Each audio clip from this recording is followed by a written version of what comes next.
زخمی جو ہے اس سے ہم 100 روپے لیں گے جرمانہ، اور جو اس میں شہید ہوا ہے اس سے 50 روپے جرمانہ لیں گے۔ یہ زخمی پر اس لیے زیادہ جرمانہ تھا کہ یہ مرا کیوں نہیں، اس پہ گولی ضائع ہوئی ہے۔ تو وہ کہہ رہے تھے کہ میں نے اپنے ہاتھوں سے ایک قبر میں 6 بچوں کو دفن کیا تھا، مجھے تو آرڈر گورنر جنرل نے دیا تھا۔ گورنر جنرل کون تھا؟ جناح سے، قائد اعظم محمد علی قائد-اعظم جناح محمد کے، علی جناح۔ اس نے کہا کہ اس نے مجھے آرڈر دیا تھا کہ ان کو ختم کرو، اور یہ جو 611 لوگ مرے جناح کے کہنے یہ پہ ان مرے، کے کہنے پہ مرے۔ اس میں جو ہندو اور سکھ تھے، خدائی خدمتگار خدای خدمتگار جو کانگریس کے ٹکٹ پہ منتخب ہوتے، ان کو بگایا گیا کہاں؟ ہندوستان۔ مہر چند کھنہ جیسے لوگوں کو، ایشور سنگھ اور مہر چند کھنہ، ان کو بگایا گیا، ان کے گھروں پہ ریڈ کیا گیا، ان کو کہا گیا کہ آپ کی عزت یہاں محفوظ نہیں ہے۔ آپ ہم ایک ڈیبیٹ کرتے ہیں ہمیشہ سے کہ پاکستان میں کوئی بھی وزیر اعظم 5 سال پورے نہیں کرتا، اور یہ جو چیزیں ہیں یہ ابھی بھی شروع ہوئے ہیں۔ زیادہ لوگوں کو تو یہ لگتا ہے کہ 2018 سے پہلے تو سب کچھ بہت ڈفرینٹ تھا، اب بہت ڈفرینٹ ہو گیا۔ تو ہم جو ہے اس پوڈ کاسٹ میں اس چیز کو تھوڑا ڈائسیکٹ کریں گے کہ یہ جو فاشزم کا جو ایک بنیاد ہے وہ from the day first Pakistan میں بویا گیا تھا، اور وہ آج جو ہے نا گرو کر گیا ہے۔ آپ کو پتہ ہے کہ جب ملک بنا تو اس وقت 1946 میں جو انتخابات ہوئے تھے تو خیبر پختونخوا میں وہ خدای خدمتگار یا کانگریس یا باچا خان کی جو پارٹی تھی وہ جیتی تھی، اور ان کے بھائی ڈاکٹر خان صاحب جو تھے وہ چیف منسٹر تھے، وزیر اعلیٰ تھے۔ صحیح ہے۔ تو 14 اگست کو پاکستان بنا اور یہ وزیر اعلیٰ تھے، لیکن ان کی وزارت اعلیٰ سے ہٹنے کی جو سمری تھی وہ شروع ہوئی تھی 2-3 مہینے پہلے، پاکستان سے 3 مہینے پہلے سے، مطلب ملک بنا نہیں، ان کا ملک پلان بنا تھا نہیں تھا، اور ان کی یہ سازش شروع ہوئی تھی کہ جب ملک بنے گا، آزادی حاصل کریں گے تو ڈاکٹر خان صاحب کو کیسے ہٹائیں گے یہاں سے۔ اچھا، تو یہ ان کی اس کتاب میں نے ان کی پورے جو وہ ہے خطوط ان کا ذکر کیا ہے کہ جو وائسرائے کو لکھی گئی ہیں، جو جناح صاحب نے لکھی ہیں، جو لیاقت علی خان نے لکھی ہیں، صحیح ہے۔ یہ سب اس میں موجود ہے۔ تو جب یہ ڈیسائیڈ ہوا کہ بھئی پاکستان بن گیا، اب کیا ہوگا، تو وہ 50 کی اسمبلی میں 33 ممبران کی اکثریت تھی ان کی، ڈاکٹر خان صاحب کی 33، 50 کی اسمبلی میں 33 ممبران 2/3 ہو گیا تقریباً، بالکل 2/3 تھا۔ تو اس میں ہوا کیا کہ اب اگر آپ کسی حکومت کو ہٹاتے ہیں تو اس کے لیے کوئی جواز تلاش کرتے ہیں۔ Vote of no confidence, vote of no confidence number 1 option یہ تھا کہ یہ ووٹ آف نو کانفیڈنس لاتے، وہ ان سے نہیں ہو رہا تھا کیونکہ 2/3 میجورٹی تھی۔ دوسرا کیا تھا؟ دوسرا یہ تھا کہ یہ گورنر راج لگاتے تھے۔ اچھا، وہ آئین ہی تھا نا، آئین میں لکھا ہوا تھا کہ اگر آپ حکومت سے مطمئن نہیں ہے تو وفاقی حکومت گورنر راج لگا سکتی ہے۔ صحیح ہے۔ اچھا، گورنر راج یہ اس لیے نہیں لگانا چاہتے تھے کہ وہ انگریز تھا گورنر، اور اس نے ان کی بے دخلی کی یا ان کو ہٹانے کی سمری پہ دستخط نہیں کیا تھا۔ اچھا، لہٰذا وہ جو کننگم تھا، جارج کننگم، اس کی فکر تھی کہ اگر یہ گورنر بن گیا تو یہ تو پھر اور بھی خراب ہو جائے گا۔ اچھا، تو لہٰذا انہوں نے کیا کیا، انہوں نے 6 ممبران اسمبلی کو جیل میں بند کر دیا، کوئی بھی مقدمہ لے کے۔ یہ ابھی سے نہیں ہے، خدای خدمتگار کے جو 33 میں سے 6 ممبران، اور اس میں آپ کو بتاؤں کہ اس میں ایک ممبر جو تھے وہ جیل میں ہی وفات پا گئے۔ قاضی عطا اللہ جو کہ اس سے پہلے منسٹر تھے ایجوکیشن کے، ان کو گرفتار کر لیا گیا اور پھر جیل کے اندر سلو پوائزن دیا گیا، اور سلو پوائزن نے جب اثرات شروع کیے تو اس کو میو اسپتال لے گیا، اور میو اسپتال میں وہ جان کی بازی ہار گیا۔ اچھا، تو یہ دیکھیں کہ 6 ممبران وہ گرفتار ہو گئے، اریسٹ ہو گئے، 5 کو انہوں نے رشوت دے کر میونسپل کمیٹیوں کا چیئرمین بنایا، وفاداریاں تبدیل کروائی گئیں۔ اچھا، صحیح ہے۔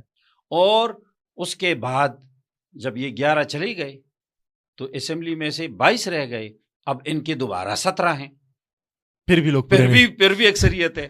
تو لہٰذا دوبارہ پھر ایسا کیا کہ مزید لوگوں کو گرفتار کیا گیا۔ اچھا، اور اتنے لوگوں کو گرفتار کیا کہ اس وقت تقریباً 12 لوگ گرفتار تھے۔ تو پھر جا کے اور اسمبلی کا اجلاس کب بلایا؟ تو 17 اگست کو، 14 اگست کو پاکستان بنا، 17 اگست کو انہوں نے ریکویزیشن دی، 22 اگست کو حکومت ختم کر دی، صرف گورنر جنرل کے ایک آرڈر سے کہ گورنر جنرل کہتا ہے کہ یہ حکومت ختم کرتے ہیں. اب خود حکومت ختم کرنے کے بعد اسی نوٹیفیکیشن میں لکھا ہوا ہے کہ ڈاکٹر قیوم خان جو ہے اس کو چیف منسٹر نامینیٹ. تو جب آپ حکومت ہی نہیں مانتے تب چیف منسٹر کیسے لگا سکتے ہیں؟ یہ بہت. اور گورنر جنرل کون تھے بائی دا وے؟ جارج کننگھم. اچھا. تو لہٰذا یہاں کیا ہوا کہ 12 لوگوں کو گرفتار کر کے، ممبران کو گرفتار کر کے، 5 کی وفاداریاں تبدیل کر کے. اچھا اس میں ایک اور بھی بات تھی، اس میں جو ہندو اور سکھ تھے، خدائی خدمتگار جو کانگریس کے ٹکٹ پہ منتخب ہوتے، ان کو بگایا گیا. کہاں؟ ہندوستان. مہر چند کھنہ جیسے لوگوں کو، ایشور سنگھ اور مہر چند کھنہ، ان کو بگایا گیا، ان کے گھروں پہ ریڈ کیا گیا، ان کو کہا گیا کہ آپ کی عزت یہاں محفوظ نہیں ہے، آپ فوراً ہندوستان چلے جاؤ، کیونکہ پاکستان تو بن گیا تھا، تو لہٰذا وہ چلے گئے. ایسا ہوا کہ 12 جون کو باچا خان جا رہے تھے جنوبی اضلاع کے دورہ پر، اور ان کے ساتھ 3 ساتھی اور بھی تھے. تو ٹیرئی کے مقام پر ان کو گرفتار کیا گیا کوہاٹ میں. تو ان کی گرفتاری پہ، یعنی یہ پاکستان بننے کے بعد کی پہلی گرفتاری تھی. اس سے پہلے جو گرفتاریاں ہوتی، باچا خان 17 مرتبہ گرفتار ہوتے انگریزوں کے دور میں. اچھا، انگریزوں. لیکن وہ گرفتاری میں وہ جو ایف آئی آر تھا اس میں لگا دیتے تھے کہ آپ کے خلاف یہ چارجز ہے. اچھا. وہ چارجز میں باچا خان کو کہا جاتا کہ آپ اگر ضمانت دینا چاہتے ہیں تو آپ اس میں ضمانت لے سکتے ہیں. باچا خان کہتے تھے کہ میں ضمانت اس لیے نہیں دیتا کہ میں اگر ضمانت دے دوں گا تو میرے پاس تو ہے 10,000 روپے کہ میں ضمانت دے دوں گا، لیکن جو میرا خدائی خدمتگار ہے اس کے پاس تو 10,000 روپے نہیں ہے. تو وہ علامتی طور پر ان خدائی خدمتگار جو غربا تھے ان کا ساتھ دینے کے لیے ضمانت نہیں دیتے تھے.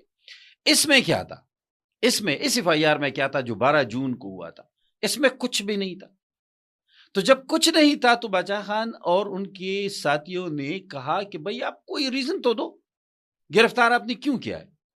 گرفتاری کے لیے جب ایف آئی آر نہ ہوا تو 1 مہینہ، یہ 12 جون کو واقع ہوا، اور پھر اس کے فوراً بعد جولائی میں رمضان المبارک کا مہینہ تھا. تو خدائی خدمتگار نے ایک میٹنگ بلائی اور انہوں نے کہا کہ بھئی چونکہ رمضان آ رہا ہے، لوگوں کو مزید ہم نہیں ڈالتے امتحان میں، تو رمضان کے بعد ہم اس کے خلاف ایک پرامن احتجاجی جلوس نکالیں گے. اور وہ جو جلوس ہوگا وہ بابڑا کے مقام پر ہوگا، اور میاں فصیح باچا کے گھر سے، حجرے سے سب آپ اکٹھے ہوں گے، وہاں سے نکلے گا اور یہاں تک آئے گا. 1 کلومیٹر کا بیچ میں پیدل راستہ ہے.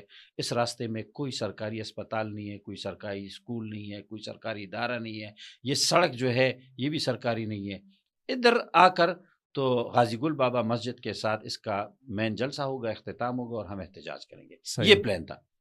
اب جب اچھا اس سے پہلے راستے بند کیے گئے. اچھا یہاں کیا ہوا، جب یہ راستے بند کر کے پھر بھی یہ ہزاروں کی تعداد میں وہاں پہنچے، وہاں سے جو ہی یہ نکلے اور بیچ میں تو اوپر سے اسٹین گن مشینیں، ایف سی، پولیس، آرمی، انہوں نے فائر شروع کی. اور فائر کرنے کے بعد کوئی 611 اس میں خدائی خدمتگار 611 خدائی خدمتگار اس دن شہید ہوئے تھے.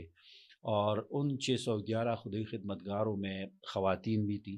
اس کتاب میں نے پوری لسٹ ڈالی ہوئی ہے. اس میں اس کے لیے جتنی میں مجھے محنت کرنا پڑی، اور یہ لسٹ جہاں سے ایک ایک شہید کی ویریفیکیشن میں نے کی، بڑی 7.5 سال لگے اس پہ. تو اس کتاب میں سب موجود ہے، ہم خود سے نہیں کہہ رہے ہیں ساری چیزیں، سب موجود ہے. اور 7.5 سال لگے مجھے اس لسٹ کو ویریفائی کرنے میں. اچھا. تو 611 اس میں خواتین بھی تھی، بچے بھی تھے.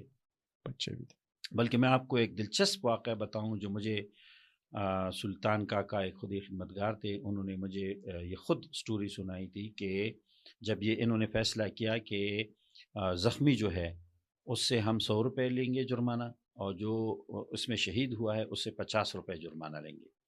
یہ زخمی پر اس لیے زیادہ جرمانہ تھا کہ یہ مرا کیوں نہیں، اس پہ گولی ضائع ہوئی ہے. تو لہٰذا اس کے ان گولیوں کے مبلغ 38,000 روپیہ وہ ان کے ورثاء سے وصول کیا گیا. تو وہ کہہ رہے تھے کہ میں نے اپنے ہاتھوں سے ایک قبر میں 6 بچوں کو دفن کیا تھا. تو اس کو میں نے کہا کہ کیوں؟ کہ وہ کہہ رہے تھے کہ جب ہم نے سارے پیسے اکٹھا کیے تو وہ سب 50 بن گئے، تو ہمارے پاس شو کرنے کے لیے ایک قبر کے پیسے تھے. لہٰذا وہ ہم نے تمام